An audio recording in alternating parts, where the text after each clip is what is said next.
33%. So they're attacking a lot more and putting South Africa's bowler under more pressure as the series has gone on. Perhaps that's come with the Sibley 100. Perhaps that's come with Crawley playing Test match cricket and feeling a bit more at home. But there's definitely more confidence and definitely a slightly different balance. And if we move it to the last Test match there, Test match number 4 in Johannesburg, again, a Test match that they won. They're almost at parity there, the numbers. Defended 36% and attacked 33%. So clearly, in their last tour of South Africa, England just about got the balance right. And as I say, it'll be interesting to see what NASA thinks, but how, whether it's the West Indies who bat first or whether it's England bat first, how they get that balance out there, because to me, it looks a bit like a bowling morning. Well, stay there, Nick, because I might come back to you with a couple of questions. Go on, answer that question.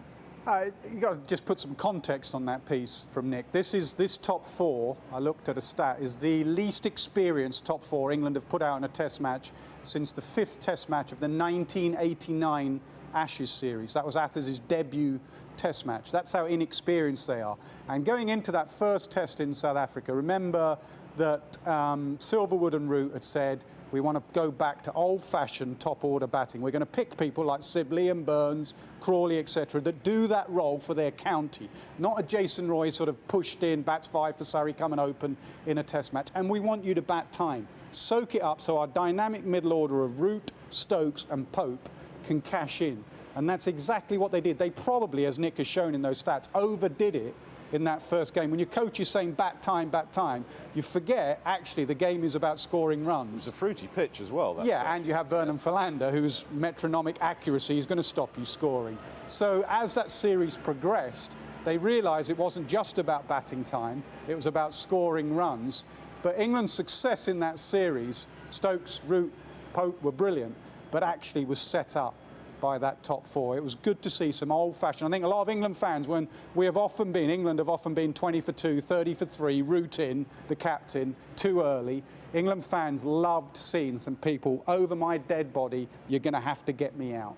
Nick, you're a former opener. What do you see when you look at England's top 3, top 4, shall we say, in this Test? NASA mentions the inexperienced nature of it.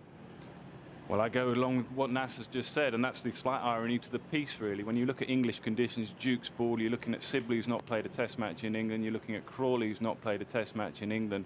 The slightly attacking nature was really horses for course. It was really the situation that they found themselves in. I think they adapted very, very well after that first Test match, hence the point, really, of showing how they did adapt. I suspect what they'll do here is almost bat for your life, survival, try and get through. And again, the point of the piece really was the point you guys have been making. You look at Gabriel, Joseph, Holder, Roach. Kemar Roach has been exceptional in the Caribbean in 2019.